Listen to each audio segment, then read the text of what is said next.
लीजिए भैया जी, पानी पी लीजिए। आप पानी मांग रहे थे ना?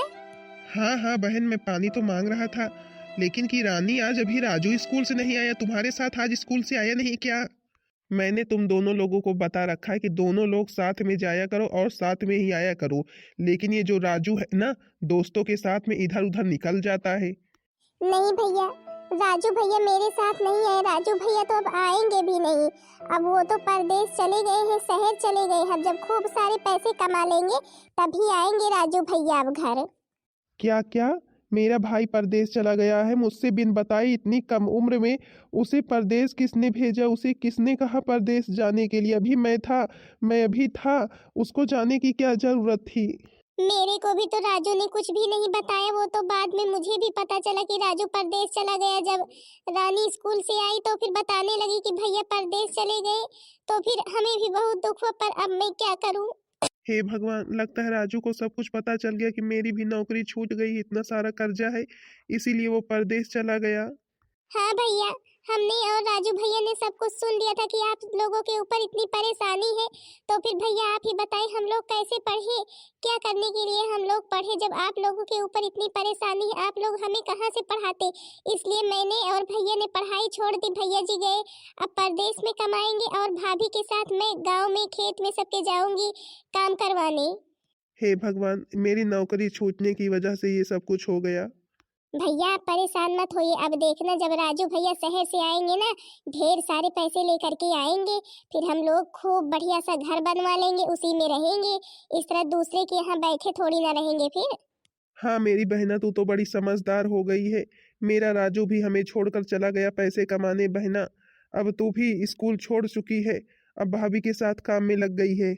हाँ भैया, हम भाभी के साथ मिलकर काम करेंगे। बेचारी भाभी अकेले परेशान हो जाती है इस तरह। आप परेशान मत होइए, अब हमारे बच्चे बड़े हो गए, अब हमें चिंता करने की जरूरत नहीं है। हाँ सुनीता, तुम सही कह रही हो। अब हमें चिंता करने की जरूरत नहीं है, अब बस हमें अपनी बहन की शादी की चिंता है कि हाँ, हम अपने बहन के लिए अच्छा घर वर पा जाएं बस। अरे भैया, अभी हमें कहाँ शादी करनी है? अभी तो छोटे भैया की शादी होगी। पापा पापा लीजिए टी पीजिए, आपकी टी। अरे अरे, आज भाई क्या बात है, मेरी बिटिया रानी मेरे लिए चाय बना लाई, आज कोई खास बात है क्या? अरे नहीं नहीं पापा, कोई भी खास बात नहीं है। बस मैं अपने लिए बनाने जा रही तो फिर मेरा मन किया, मैंने सोचा पापा के लिए भी बना ले। अरे सर, ये फाइल कहाँ रखनी है प्लीज आप बता दीजिए। अरे ये फाइल तो ऑफिस में ही रखनी थी, तुमने ऑफिस में नहीं रखी? पापा ये कौन है? आपने इन्हें कब काम पर रखा? मेरे को तो नहीं बताए आप। अरे हाँ हाँ बिटिया, इनके बारे में तुमसे नहीं बताया, बड़े ही ईमानदार आदमी हैं, बड़े ही भले आदमी हैं। मेरे से पूछे बिना एक भी काम नहीं करते हैं, जब तक मेरे से सही से पूछ नहीं लेते हैं तब तक किसी काम में हाथ नहीं लगाते हैं। और मैं भाई ऐसे ही ईमानदार लोगों की तलाश में रहता हूँ। हाँ पापा, आप सही कह रहे हैं, ऐसे लोग तो मेरे को भी बहुत पसंद है। वैसे पायल बिटिया, मैं तुम्हारे लिए कब से लड़का देख रहा हूँ, आज तक तुमने किसी भी लड़के को पसंद नहीं किया। और तुम हमेशा यही कहती थी ना कि तुम्हें ईमानदार लड़के पसंद है, देख लो पसंद हो तो। हाँ पापा, मेरे को तो बहुत ही पसंद है। वैसे भी मैं ऐसा ही लड़का ढूंढ रही थी जो मेरे पापा की हर काम में सहायता कर सके और ईमानदार हो। क्यों राजू बेटा, तुम्हें मेरी पायल बिटिया पसंद है? अगर पसंद हो तो फिर हम तुम दोनों लोगों की शादी करवा दें। जी सर, अब हम आपसे क्या बताएं, अभी तो मेरे को शादी नहीं करनी थी। अभी हम बहुत मुसीबत में हैं, मेरे परिवार वाले बहुत मुसीबत में हैं। मेरे भैया भाभी हैं और एक एक मेरी छोटी बहन है, सबके ऊपर बहुत ही संकट है, मैं बहुत कर्जदार हूँ अभी। अरे बेटा, तुम अभी भी इतनी पैसे की चिंता करते हो? तुम बस मेरी एक बार पायल बिटिया से शादी कर लो बस। इतने दिन के बाद तो मेरी पायल बिटिया को कोई पसंद आया है, नहीं तो वो किसी को पसंद नहीं करती थी आज तक। आज पहली बार तुमसे शादी करने के लिए उसने हाँ की है। प्लीज बेटा मना मत करो। मालिक जी, हम यहाँ पर हैं, आपकी सेवा कर रहे हैं, आप जो कह रहे हैं वो हम कर रहे हैं। लेकिन मालिक जी, मैं चाहता हूँ कि मैं जिस लड़की से भी शादी करूँ वो मेरे भैया भाभी का कहना माने, उनके सामने कभी भी ऊंचे आवाज में बात ना करे और उनका कहना कभी भी ना टाले। क्योंकि मेरे भैया भाभी ही हैं जो मेरे लिए माता पिता के बराबर हैं, माता पिता के समान हैं। उन्होंने मेरी देख रेख की है, जो है कि बचपन से मुझे पाला है, मेरी माँ जब से मेरे को छोड़कर चली गई है। और पायल इतने बड़े घर में पली है, ये कहाँ हम छोटे लोगों के घरों में रह पाएगी। नहीं राजू, प्लीज राजू, एक मौका तो दीजिए। देखिए हम आपके घर में कितने अच्छे से रहते हैं, आपके भैया भाभी से हम कभी भी इस तरह से बात नहीं करेंगे कि उन्हें किसी भी चीज का दुख हो। प्लीज राजू, जैसे तुम्हारे लिए तुम्हारे भैया भाभी माता पिता के बराबर है, वैसे ही मेरे लिए भी तुम्हारे भैया भाभी माता पिता के बराबर ही होंगे। और मैं तुम्हारे भैया भाभी की दिन रात सेवा करूंगी। प्लीज राजू, मेरे साथ शादी कर लो अब। देखो बेटा, मेरी बिटिया इतना कह रही है, उसका कहना मत टालना, क्योंकि मेरी बिटिया ने आज तक किसी को भी पसंद नहीं किया, आज पहली बार तुम्हें पसंद किया है। और मेरे को भी लगता है कि अब तुमसे अच्छा और ईमानदार लड़का मेरे को मिलेगा नहीं। और हाँ बिटिया, तुम इतने बड़े घर में पली हो, लेकिन छोटे घर में जा कर के ये कभी भी रौब मत दिखाना कि हाँ तुम बड़े घर की बेटी हो, बड़े बाप की बेटी हो। भैया भाभी की हमेशा आज्ञा मानना, उनकी सेवा करना ठीक है, सबको अपनी सेवा से खुश करना। नहीं नहीं पापा, मैं ऐसा कोई भी काम नहीं करूंगी जिससे आपके ऊपर उंगली उठे। मैं भले कि बड़े घर में पली पड़ी हूँ, लेकिन कि मेरे को इतनी समझदारी है कि जिस तरह गांव में सब लोग रहते हैं उसी तरह कैसे रहा जाए, मेरे को भी समझना है इस बात को। 5 साल बाद। अभी मेरे भैया भाभी तुमको देखेंगे तो बहुत ही आश्चर्यचकित हो जाएंगे। हाँ तो भाई होंगे क्यों नहीं, आखिर उनकी लाडली देवरानी जो आ गई है। देखो मेरे भैया भाभी आए तो फिर उनसे सिर झुका करके नमस्ते करना ठीक है। ठीक है भाई, ठीक है, भले की शहर की हूँ लेकिन इतने तो संस्कार है ही कि हाँ किससे नमस्ते किया जाता है किससे नहीं किया जाता है, जानते हैं हम। अरे राजू, तुम कब आए? हमने तो तुमको देखा ही नहीं। अरे भाभी, अभी अभी तो आ रहे हैं तो फिर आप कैसे देखेंगी, अभी अभी तुरंत आए भाभी। हे भगवान, देखो तो मेरा राजू कितना बड़ा हो गया।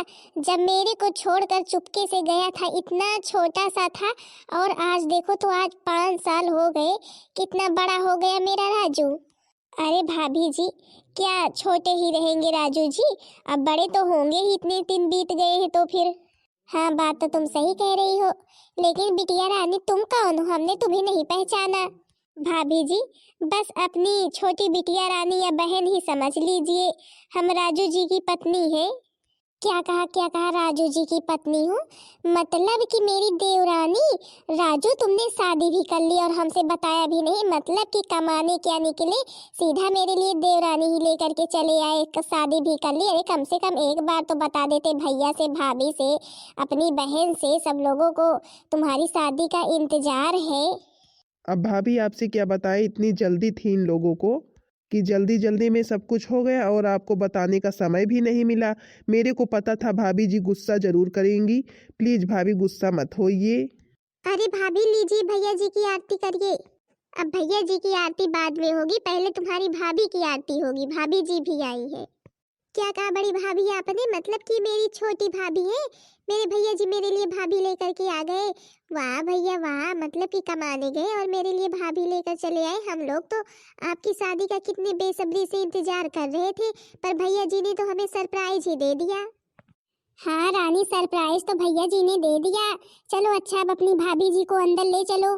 अच्छा देवर जी, आपने कुछ बताया नहीं कि भाई आपने इनसे शादी कहाँ की है, आपको कहाँ मिली? कम से कम कुछ तो बताइए। अब भाभी हम आपसे क्या बताएं, हम जिनके यहाँ काम करते थे ये उन्हीं की बिटिया है। अब ये भी, इनके पापा भी मेरे से कहने लगे कि हाँ मेरी बिटिया से शादी कर लो, और ये भी मेरे से शादी करने के लिए कह रही थी, तो फिर मेरे को शादी करनी पड़ी। हे भगवान, मतलब कि ये तो फिर बहुत बड़े खानदान की, बहुत बड़े घर की बेटी हैं। अब हम सोच रहे हैं कि यहाँ पर रह कैसे पाएंगी देवर जी।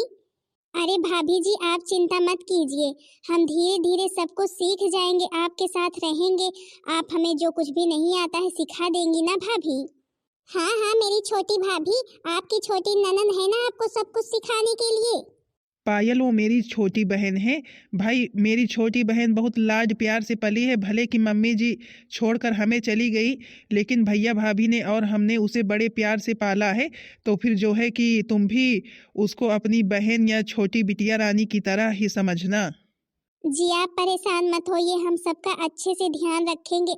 हम इस तरह से कभी भी किसी से बात नहीं करेंगे किसी को दुख हो। अरे वाह, देखो तो इतने बड़े खानदान, कितने बड़े घर की है, लेकिन कितने अच्छे संस्कार हैं। अच्छा चलो चलो अंदर चलो अब। और वो मेरे भैया भाभी हैं, इनका भी तुम्हें अच्छे से ख्याल रखना होगा और इनकी सेवा करनी होगी, ठीक है? अब मेरी भाभी को जो है कि तुम आ गई हो, ज़्यादा अधिक काम ना करना पड़े। अरे बस बस देवर जी, अभी मेरे हाथ पैर ठीक हैं काम करने के लिए, जो मेरी छोटी देवरानी को ही सब कुछ बता रहे हो। अरे भाभी, अभी ये शहर से आ रही, अभी गांव के बारे में जानती नहीं है, तो फिर वही मैं सब कुछ बता रहा हूँ।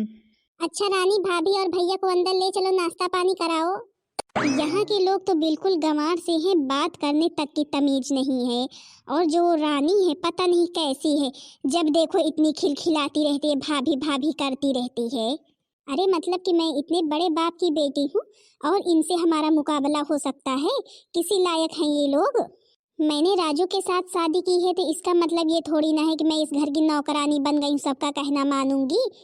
शहर में मेरे पापा के नाम इतनी सारी प्रॉपर्टी है, क्या मैं इस तरह यहाँ पर रहूंगी गांव में? भाभी भाभी, आपको कमरा कैसा लगा? अच्छा लगा ना?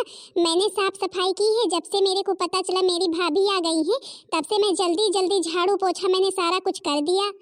हमारे यहाँ ना ऐसे कमरों में नौकर लोग रहते हैं, जिस कमरे में हम लोग रहते हैं ना उस कमरे को तो तुम देख लो ना, देखती रह जाओ।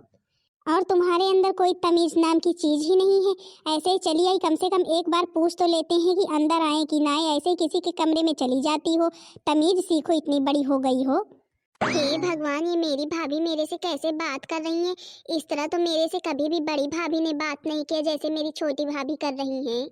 देखो, मेरे को पता है तुमको बुरा लगेगा, लेकिन इसमें बुरा लगने वाली बात क्या है? आखिर मैं तुमको तमीज ही तो बता रही हूँ। नहीं नहीं भाभी, आप मेरे को सही बता रही हैं, मेरी ही गलती है जो मैं आपसे बिना पूछे अंदर चली आई।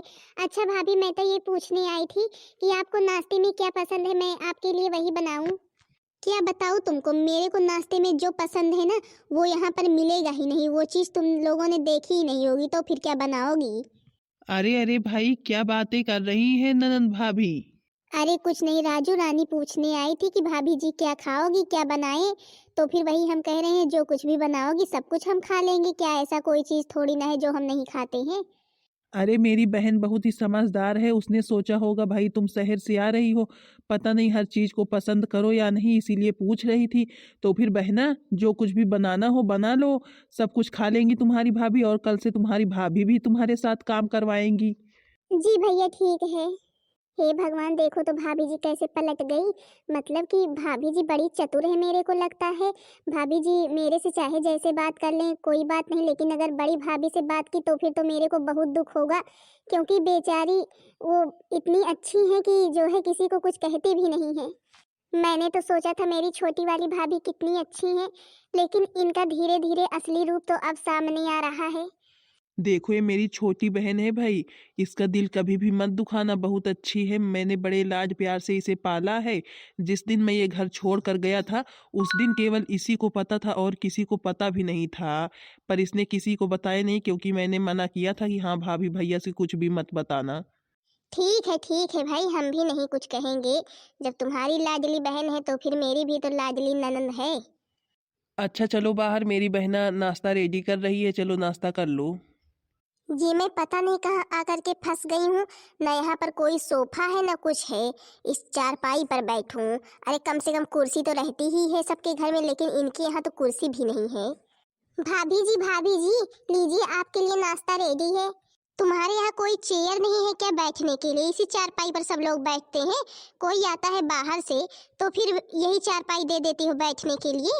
भाभी आपसे क्या बताएं, अब इतने पैसे थे नहीं कि हाँ चेयर ले लेते। अब भैया जी आए हैं शहर से, अब भैया जी को लेना होगा तो फिर चेयर लेंगे। अब भला हम लोग किसी तरह खा ही लेते तो फिर चेयर लेने की तो बात दूर की है। हे भगवान, इतने गरीब लोग तो मैंने कभी भी नहीं देखा। हे भगवान, ये काली चाय मेरे लिए बना करके लाई हो, ऐसी चाय मैं पीऊंगी? ऐसी चाय मैंने कभी पी है जिंदगी में कि आज ही पीऊंगी? इसको उठाओ और ले जाओ, तुम ही पी लो, ऐसी चाय हम नहीं पीते हैं। बड़ी चली है, मैं इतने बड़े खानदान की इतने बड़े बाप की बेटी हूँ और चली है मेरे को काली चाय पिलाने? बड़ी चली है, इतने गिरे दिन आ गए हैं मेरे।